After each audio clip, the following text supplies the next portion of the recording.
বৃষ্টি হচ্ছে। আজকে কি কাজে না গেলে নয়? প্রতিদিন তো তুমি কাজে যাও। গত ৪ দিন ধরে টানা বৃষ্টি হচ্ছে। চারপাশ জলে ডুবে গেছে। এরকম বৃষ্টি যদি আর ২ দিন হয় তাহলে আমাদের বাড়ির মধ্যেও জল ঢুকতে শুরু করবে। দেখতে দেখতে আষাঢ় মাস শেষ হয়েছে, শ্রাবণ মাস পড়েছে। আকাশের যেন সব সময় মুখখার। সারা দিন কখনো ভারী কখনো হালকা বৃষ্টি হচ্ছে। রাস্তায় খুব একটা লোকজনের আনাগোনা নেই।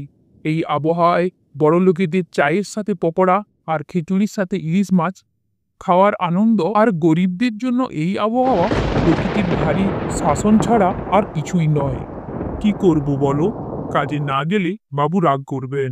আমি রান্না না করলে বাবুরা খাবে কি? যদি রেগে গিয়ে কাজ থেকে ছাড়িয়ে দেয় তখন কি করব? এই বৃষ্টিতে কাজ কোথায় পাবো? আর কাজ না করলে খাবো কি? তাই বজ্র পড়ুক বা ঝড় হোক, কাজে যেতে হবে। রবি কাজ করে পাশের গ্রামে বাবুদের বাড়িতে। তাদের বাড়ি থেকে বাবুদের বাড়ি অনেকটা দূর। রবি এই বৃষ্টিতে ভিজে ভিজেই তাকে কাজে যেতে হয়। রবির বাড়িতে তার বউ রূপা আর তার ছেলে থাকে। বাবুদের বাড়িতে কাজ করে তার সংসার চলে যেত। তাতে অবশ্য তারা খুব খুশি ছিল। কি রে রবি, তুই এত দেরি করলি কেন? তুই জানিস না চা না খেলে আমাদের ঘুম ভাঙে না? বাইরে এত সুন্দর আবহাওয়া, ভাবলাম যে লুচির সঙ্গে একটু আলুর দম খাবো, আর সে এলো দেখো খেলতে তুলতে দেরি করে। যা যা, হাঁ করে দাঁড়িয়ে না থেকে চা বানা, চা খাবো। আর ছেলে বৌমারা রুমেই আছে, ওদেরকেও চা দিয়ে আয়। ওই বৃষ্টি এত হচ্ছিল যে কাজে বেরোতে পারছিলাম না। আমি এখনই যাচ্ছি, খুব তাড়াতাড়ি সবকিছুই করে নিয়ে আসছি। আপনি একদম চিন্তা করবেন না। বাবু গিন্নি সকালে উঠে পুজো করেন। তিনি বাড়ির সব লোকের থাকতে একটু ভালো, কিন্তু বাবু আর তার ছেলে বৌমা খুব রাগী আর কৃপণ। কোনো কিছুতেই তাদের হাত থেকে জল সরিত না। তাদের মধ্যে এতই অহংকার ছিল যে গরিবদেরকে মানুষ হিসেবে মনে করত না। তাড়াতাড়ি করে রবি চা বানিয়ে বাবুকে দিয়ে আসে। তারপর যায় তার ছেলে বৌমার ঘরে চা দেওয়ার জন্য। কি হলো, চা দিতে এত দেরি হলো? টিফিন খাবো কখন? কাজের টাকাটা তো সময় মতো পাও, তাহলে সময় মতো কাজে আসতে পারো না কেন? ছোট বাবু, বাইরে খুব বৃষ্টি হচ্ছে, অনেকটা পথ তো, তাই একটু দেরি হয়ে গেল। আর কখনো এমন হবে না। আমি এখনই টিফিন তৈরি করে নিয়ে আসছি। বাইরে বৃষ্টি হচ্ছিল তো আমরা কি করব? তোমার জন্য রোজ রোজ গাড়ি পাঠাবো? ঝড় বৃষ্টি হলে কি কাজের টাকা দেরি করে পাও? তা তো নয়, ওটা তো ঠিক সময়েই পাও। তাহলে এইসব অজুহাত আমরা শুনবো কেন? যাও যাও, তাড়াতাড়ি করে খাওয়ার রেডি করো, আমাদের খুব খিদে পেয়েছে। বাবুর বৌমার মুখে এমন কথা শুনে রবি খুব কষ্ট পায়। সে গভীর কষ্টের মুখ নিয়ে রান্নাঘরে যায় আর সবার জন্য খাওয়ারের ব্যবস্থা করে। কি রে রবি, আজ তো ভিজে ভিজে কাজে এলি, তা সবাইকে তো চা দিলি, তা তুই একটু নিজে খেয়েছিস? তুই কত কষ্ট করে ভিজতে ভিজতে কাজে আসিস, এই ভেজা শরীরে একটু চা খেলে তো ভালোই লাগবে। না গিন্নিমা, আমার চা লাগবে না, আমি খেয়ে এসেছি। তুই চুপ কর, এই নে, আমার থেকে একটু চা নে, কেউ কিচ্ছু বলবে না। তুমি খাও না গিন্নিমা, বাবু জানতে পারলে খুব রাগ করবে। নে খা, কেউ জানতে পারবে না, আমি একটু আসছি।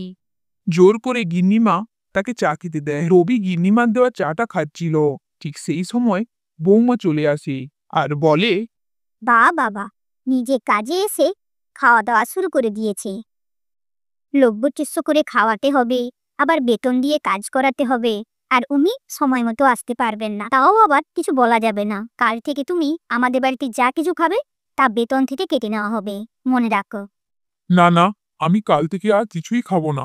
দয়া করে আমার বেতন থেকে টাকা কাটবে না, আমার খুব ভুল হয়ে গেছে। সেই দিন রবি সমস্ত কাজ করে বাড়ি ফিরতে একটু সন্ধে হয়ে গিয়েছিল। সে ভিজে ভিজে বাড়ি ফেরে, সমস্ত কথা বাড়ি ফিরে তার বউকে বলে। বাবুদের এমন ব্যবহার শুনে রূপা আর রবি খুব দুঃখ পায়। মা মা, খুব খিদে পেয়েছে, আজ তুমি কি রান্না করেছো? কেন রে, আজকে তো আলু সেদ্ধ আর ফ্যান ভাত হয়েছে। বাবা এই মাসের বেতন পেলে মাংস করে খাওয়াবো। আয়, গরম গরম খেয়ে নে। দেখতে দেখতে আবার বৃষ্টি নামলো। কই গো, তুমি আর বসে থেকো না, এসো গরম গরম এই আলু সেদ্ধ আর ফ্যান ভাতটা খেয়ে নেবে, ঠান্ডা হয়ে গেলে আর ভালো লাগবে না। মায়ের মুখে আলু সেদ্ধ ভাতের কথা শুনে ছেলে হতাশ হয়ে বলল, আলু সেদ্ধ ভাত? মা জানো, রমেশদের বাড়িতে না আজ গরম গরম খিচুড়ি হয়েছে। রমেশ বলল বৃষ্টির দিনে গরম গরম খিচুড়ি খেতে খুব মজা লাগে। মা, আমাদের বাড়িতেও খিচুড়ি বানাও না। ছেলের মুখে এমন কথা শুনে রবি ও তার বউয়ের খুব খারাপ লাগে। আচ্ছা, বাবা টাকা পেলেই ডাল মশলা কিনে আনবে। আমি তোকে খিচুড়ি বানিয়ে খাওয়াবো, তুই চিন্তা করিস না। না না, আমি কালকেই খিচুড়ি খাবো। প্রতিদিন আলু আর শাক খেতে ভালো লাগে না। ঠিক আছে, আমি কাল তোকে খিচুড়ি বানিয়ে খাবো। আজকে তো খেয়ে নে। শোনো না, তুমি কালকে একটু বাবুকে বলো না যেন এই মাসের টাকাটা কালকেই দিয়ে দেয়। তা না হলে আমি খিচুড়ি বানাতে পারবো না। বাড়িতে চাল আর আলু ছাড়া আর কিছুই নেই। কিন্তু বাবু তো দিতে চাইবে না। জানোই তো বাবু খুব কৃপণ। তার উপরে সবে মাস শুরু হয়েছে, টাকা তো দেবেই না, শুধু শুধু কথা শোনাবে। ঠিক আছে, তুমি যখন বলছো তাহলে একবার বলেই দেখবো। পরের দিন সকালে আকাশের অবস্থা খুব খারাপ। ঝমঝম করে বৃষ্টি পড়ছে, তার উপরে মাঝে মাঝে মেঘের গর্জন। রবি খুব সকাল সকাল বেরিয়ে পড়ে বাবুদের বাড়ির উদ্দেশ্যে। কি রে বাবুল, তোর ব্যবসার কি খবর? তুই যে বলেছিলি আমাদের গ্রামে নতুন কারখানা খুলবি। হ্যাঁ বাবা, আমার স্যারের বন্ধুর বিদেশে থাকে। তিনি স্যারকে বলেছিলেন যে কোনো গ্রাম্য এলাকা হলে তিনি ওই ব্যবসাটা শুরু করতে চান। তাই এই কথা শুনে আমি স্যারকে বলি, আমাদের গ্রামে বিশাল বড় জমি আছে, সেটা আমাদেরই, এবং কারখানার জন্য সেটা উপযুক্ত। সেটা আমার বাড়ির পাশেই। এটা শুনে স্যার তো তার বন্ধুকে বলেছিল। তিনি এটা শুনে বললেন তিনি কয়েকদিনের মধ্যে এসে জায়গাটা দেখে যাবে। যদি পছন্দ হয় তাহলে কারখানা খুলবে। তা তিনি গ্রামে কেন কারখানা খুলতে চাইছেন? বাবা, স্যারের বন্ধুর আসল বাড়ি ছিল একটা গ্রামে। তিনি খুব গরিব ছিলেন। ওনার বাবা আর ওই গ্রামের কিছু মানুষ কাজের জন্য শহরে আসতো। সবাই তাদের পরিবারকে খুব মিস করত। কয়েকজন তো পরিবারের কারণ মৃত্যু হলে খবরই পেত না। আবার কেউ কেউ খবর পেলেও আসতে পারত না। তাই ওনার বাবা মারা যাওয়ার আগে ওনাকে বলে গিয়েছিলেন, যদি কোনোদিন কোনো কাজ করতে পারিস তাহলে এই গ্রামের মানুষের কথা কিছু ভাবিস। গ্রামের মানুষদের জন্য এমন কিছু করিস যাতে তাদের কাজের জন্য শহরে আসতে না হয়, পরিবারকে ছাড়তে না হয়। তিনি তাদের গ্রামেও কারখানা বানিয়েছেন। সেই জন্য তাদের গ্রামের কোনো মানুষ আর শহরে যায় না। তাই এই কারখানাটাও অন্য কোনো গ্রামে বানাতে চায়। সেই জন্য গ্রামের খোঁজ করছিলেন। আমাদের জায়গাটা যদি পছন্দ হয়ে যায় তাহলে তো কারখানা হবেই। আর কারখানা হলে সেই কারখানায় স্যারকে বলে ম্যানেজারের পোস্টটা দেব তোমার বৌমাকে। আর এই গ্রামের কারখানা হলে গ্রাম থেকেও লোকজন আসবে এই কারখানায় কাজ করতে। তখন আমরা টাকার বিনিময়ে তাদেরকে কাজ দেব। আর এই কথা কেউই জানতে পারবে না। কি বলো বাবা, কেমন হবে তখন? আরে বাবা, এ তো খুব ভালো কথা। আমরা তখন গ্রামের মধ্যে আরো বড় লোক হয়ে যাব। এই রবি, আজকের রাতে মাংস আর বিরিয়ানি হবে। তুই রাতের রান্নাটা বানিয়ে দিয়ে যাস। এমন ঝমঝমিয়ে বৃষ্টির দিনে তার উপরে এত ভালো খবর শোনালো আমার ছেলে। বিরিয়ানি আর মাংস না হলে জমে? হ্যাঁ বাবু, আমি বানিয়ে দিয়ে যাব। বলছি বাবু, এই মাসের মাইনেটা যদি আজকে দিয়ে দেন তাহলে বাড়ির জন্য একটু রেশন নিয়ে যেতাম। বাড়িতে রেশন নেই, তার উপরে ছেলেটাও খিচুড়ি খাবে বলে বায়না করছে।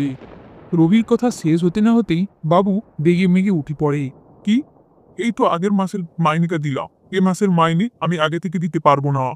সবে মাস শুরু হয়েছে, কাজ করতে না করতে মাইনে দাও মাইনে দাও, যা যা হবে না।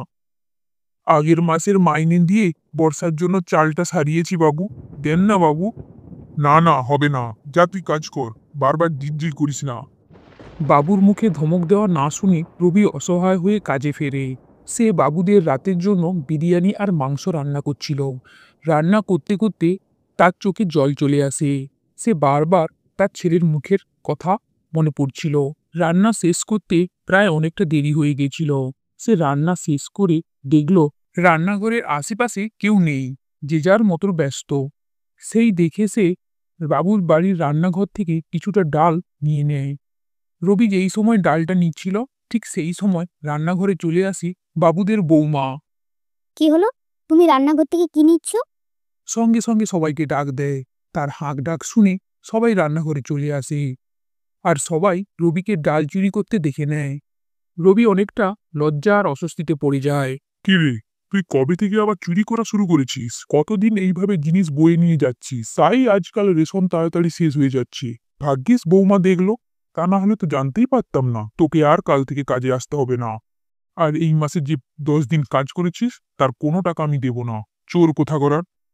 না না বাবু, এমন করবেন না। আমি কোনোদিনই চুরি করিনি। আজ আমার ছেলেটা একটু খিচুড়ি খেতে চেয়েছিল, কিন্তু বাড়িতে রেশন নেই। তাই জন্য আপনার কাছে এই মাসের বেতনটা চেয়েছিলাম, কিন্তু আপনিও না করে দিলেন। তাই ছেলের মুখটা বারবার মনে পড়ছিল, তাই একটু ডাল না বলে নিয়েছিলাম। বাবু, ক্ষমা করে দেন। আর এমন হবে না, আমি ডাল রেখে দিচ্ছি। না না, তুই কাল থেকে আর আমার বাড়িতে আসবি না। বেরিয়ে যা এখনই।